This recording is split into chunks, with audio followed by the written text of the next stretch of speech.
We're celebrating some winners in the ongoing TT Film Festival 2015, which is still ongoing at Mooleedhar. I do believe it is two of the more profound winners. Congratulations to all the winners, by the way. The winners in the Emerging TNT Filmmakers Award for Pendulum, but on set we have the Best TNT Feature Film Fiction Award winner, Sean Hodgkinson for Trafficked 2015, and also Michael Mooleedhar, City on the Hill People's Choice for a Short Film Award. Gentlemen, good morning. Congratulations to you both. You feel, let me start with Sean on this. Hard work paying off. Hard work paying off.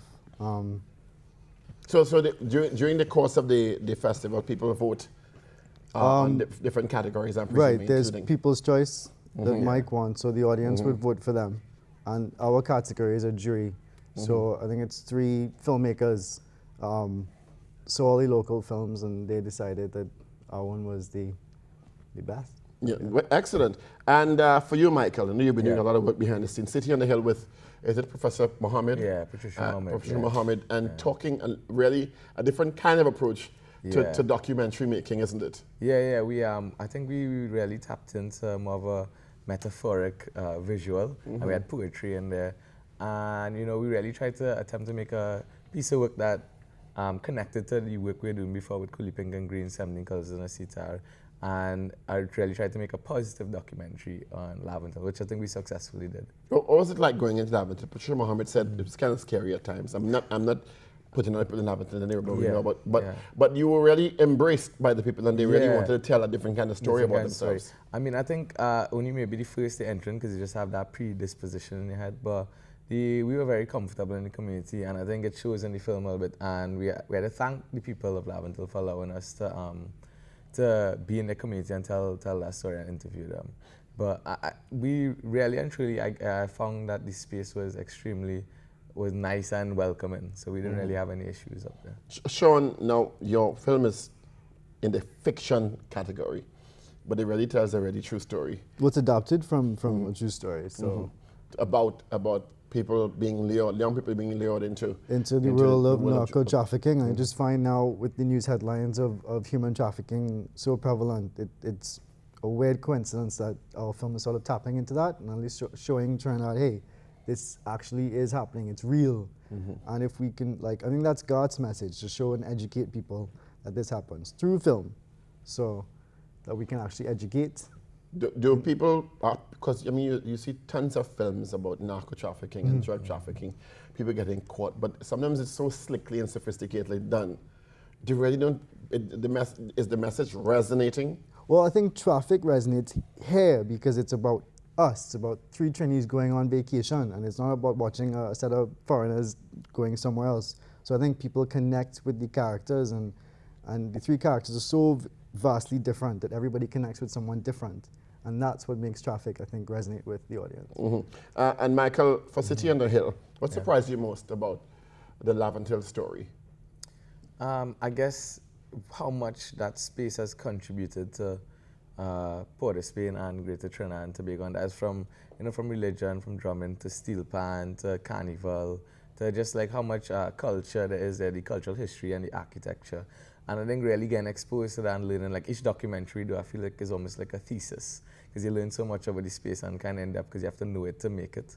And really and truly how much is there is what really what caught me, What were your challenges in making this film? I think the same any challenges that all filmmakers face, from budget or just trying to make sure and get it done on timelines. And it was a part of a greater project that is a East Port of Spain project. It's funded by the RDI Fund, UE RDI Fund. And I guess it's not a challenge, but we're trying to make a product that is attached to something and make our own film. So, you have to kind of make sure and meet some of the, I don't want to say demands, objectives while making your own product, which is an interesting space to be in, because as a filmmaker now, I try to make sure that we could not make money, but get paid for our work. Because that's real. Sometimes you want to do something so bad, you don't get paid for it. So this is one of those projects where we successfully were able to raise money, get paid, and make a project that we wanted to make. And Sean, long trek for you. What do you think you learned most in terms of a challenge to filmmaking in this environment, limited budget, but everybody around the world will say that. Yeah, everybody says that. Etc. That maybe you realize there's this light at the end of the tunnel. Maybe don't start the project till you have all the funds in place. Really? But then you mightn't start the project. And that's the thing, and then that's the catch-22 though. Like, it was a great story. I personally wanted a challenge to do a drama. So we got all excited and you know what? Everywhere it's hard. And you persevere, and we made the film, and we have an award, and that's awesome. It just shows that I'm just glad that people appreciate the hard work that you do. How important, and this is a question for both of you, I said a bit short on it, is it for these films and others made in Trinidad and Tobago to now move around to the other film festivals and airing opportunities to spread the gospel that filmmaking is possible in Trinidad and Tobago as an industry? Yeah. Well, I think it's critical, really and truly, because what tends to happen is if you win an award, that's when the film gets spotlight, and then everybody wants to see it. So it kind of gives it a second life and a next life, you know. And it's interesting, a lot of great films do win awards, and they do move forward, and they just end up on a shelf. So I think it's really critical to it. But I believe what's happening right now is a lot of conversation on film, and then now the work is actually coming to like back that conversation. So as long as we keep doing that, and people start to realize, you know what, there is an industry here. It's still, you know, like trying to develop, but what you tend to see is with more and more products that is opening. Like each one helps to build our industry, and as you get, I kind of feel. Sure, Sean, what? And I know the TNT Film Festival has done a lot of work in terms of supporting young filmmakers. Yeah. But what is the next step in terms of state intervention to take this to the next level, to give to be a catalyst? I mean, say it, you know. We were talking about it today. France has a system where they charge a tax on people admissions to cinemas. So perhaps, maybe, in terms of there's a tax, if you go see a foreign film, there's like a dollar tax that goes into a fund that can be managed by an independent film organization that distributes funding to local filmmakers. And I think if the model works in France, Argentina copied that model wholeheartedly, and it works there too.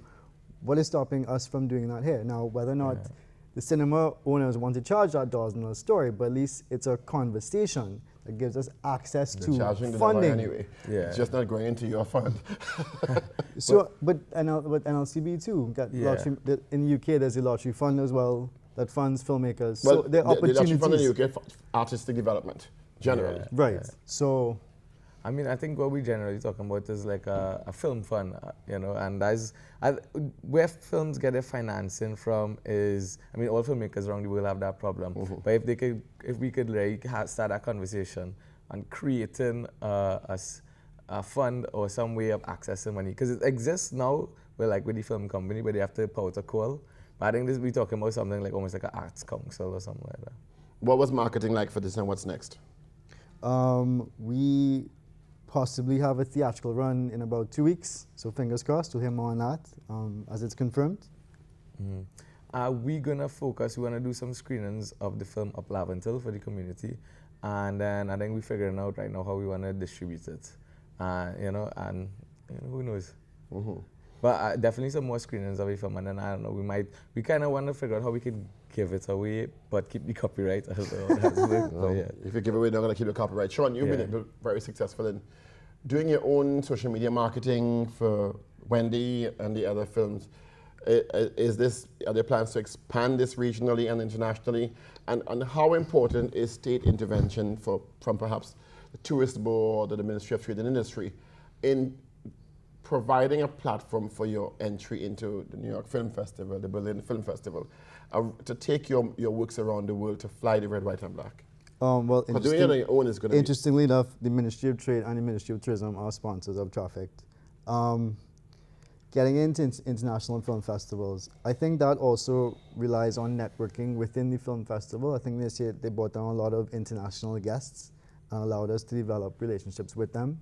So again, if somebody has a connection with a New York Film Festival and they liked your film, they could put in a good word for you. I mean, that's how it works everywhere. It's really weird about networking. Yeah, I guess. And like Michael said, the award puts a spotlight on that film at that moment in time and just gives you some extra push to get it out there. It really does. And it helps create other work. I think that's what it's about. So you can now be like, well, we just won People's Choice. It gives momentum on the other work. Your credibility is rising. Yeah, fund our next film now. Like, we have this plaque. And people want to be a part of successful things. What's next for you? Right now we're moving on. We're in pre-production on a film titled Green Days by the River. So Green Days by the River? Yeah, the book. So we're in pre-production on that, and we're still fundraising too. And yeah, that's the next project that we're moving forward on. Yeah, and for you, Sean? Or is it running around promoting this around the world? I think for now it's promoting this, but I have 2 projects. One is sort of like a parallel story to Trafficked that I've called The Yellow Poetry. And then there's Wendy 3 that the audience has been clamoring for. And what about, like many of the big feature films in the US and the UK and around the world, turning like Trafficked into a TV series? Is that a funding issue? That's a funding issue, that's a logistics issue, that's a writing issue. And these television series have like 15 people writing, churning scripts out. Hi, it's just me. So it's time. If I can find a pool of writers to work, then yeah, I think Garth would love to have Trafficked be a TV series, but the amount of work that goes into it. We take it for granted, the Hollywood machinery. Yeah. Well, gentlemen, congratulations. Continued good works to you. On Sean, you are the TNT Feature Film Fiction Award 2015, and also Michael Mooleedhar, City and the Hill People's Choice for a Short Film Award. Congratulations to you both. Looking forward to great other things for you. Yeah, man. And billion-dollar blockbusters. One day. Hopefully we get it. It'll come. It'll come.